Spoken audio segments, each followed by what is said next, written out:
Praise the lord. సర్వ సృష్టికి ఆధారభూతుడైన యేసుక్రీస్తు ప్రభుల వారి శుభనామములో మీకు ఆత్మాభివృద్ధి మెండుగా కలుగునుగాక. ఈ దినపు యేసయ్య జీవపు మాట అపోస్తుల కార్యములు 10వ అధ్యాయం 35వ వాక్య భాగం. ఆయనకు భయపడి నీతిగా నడుచుకొను వానిని ఆయన అంగీకరించును. యేసయ్యను ప్రేమించుచు యేసయ్య అడుగు జాడలలో నడుచుచు యేసు వైపు చూచుచు విశ్వాస యాత్రలో ఓపికతో పరిగెడుతున్న నా ఆత్మీయ ప్రియ దైవ జనాంగమా, ఈ ఆధ్యాత్మిక జీవితంలో విశ్వాసపు యాత్రలో పరిశుద్ధ పోరాటములో మనము దేవునికి అంగీకారముగా జీవించవలెను. మనము నిత్యము చేయుచున్న ప్రతి ప్రార్థనలు ఆయన అంగీకరించవలెను. మన వ్యక్తిగత జీవితము ఆయనకు అంగీకారముగా ఉండవలెను. మనం అర్పించే ప్రతి అర్పణయు ఆయన అంగీకరించబడవలెను. ఆయన మనలను తృణీకరించే జీవితము మనము జీవించకూడదు. ఆయన మన ప్రార్థనలు త్రోసివేయకూడదు. ఆయన ఎదుట మనము చేయుచున్న భక్తిపరమైన ప్రతి క్రియలు ఆయనే అంగీకరించు విధముగా కనబడాలి. మన ఆలోచనలు, మన నోటి మాటలు, మన హృదయ ధ్యానములు ఆయన దృష్టికి అంగీకారముగా ఉండవలెను. మనము చేయుచున్న మనవి మానక మన ప్రార్థనలు ఆయన అంగీకరించవలెను.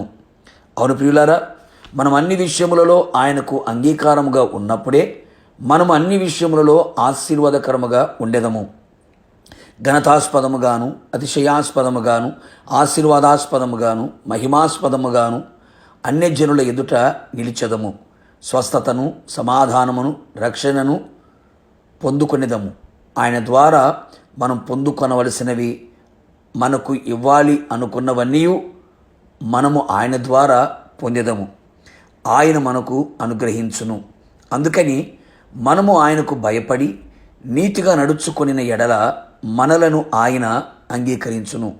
నిజమే దైవ జనాంగమా, మనం అన్ని విషయములలో దేవునికి, దేవుని వాక్యమునకు, ఆయన ఆజ్ఞలకు, ఆయన సేవకులకు భయపడవలెను.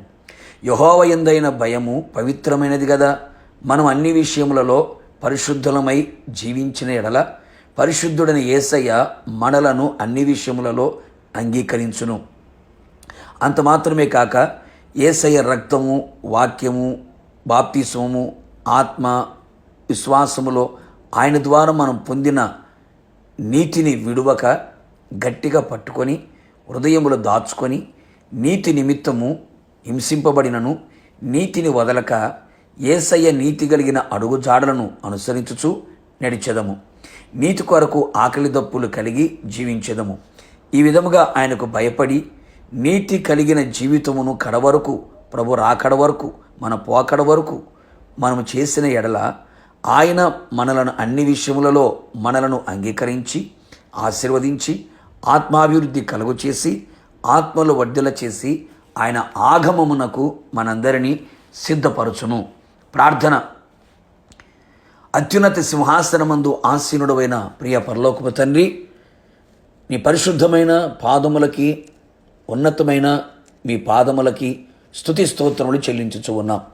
నమ్మదగిన దేవుడవు, మంచి దేవుడు ప్రభువా, మేము మీ దృష్టికి అంగీకారముగా కనబడినట్లుగా మీ ఎదుట మీకు భయపడుతూ నీతి క్రియలు జరిగించుచు మీరు రాకడ వరకు జీవించడానికి కృప దయచేయమని ప్రార్థిస్తూ ఉన్నాం. మీరు అంగీకరించే విధముగా మా జీవితము, మా భక్తి కార్యాలు కనబడినట్లు కృప దయచేయండి. మా నోటి మాటలు, మా హృదయ ధ్యానములు, మా ప్రార్థన, మా జీవితం అంతా కూడా మీ దృష్టికి అంగీకారముగా మార్చబడినట్లుగా అట్టి కృపను దయచేసి మమ్మల్ని పరిశుద్ధపరిచి నీతి కలిగిన మార్గములలో మమ్మల్ని నడిపించి మీ ఆగమమునకు మమ్మల్ని సిద్ధపరచమని యేసు నామములో అడిగి పొందుకొని ఉన్నాము తండ్రి, ఆమెన్. నిశ్చయముగా మీరును మీ కుటుంబ సభ్యులందరూ దేవునికి భయపడి నీతి కలిగి నడుచుకొని ఆయనకు అంగీకారముగా ఉందురుగాక. God bless you.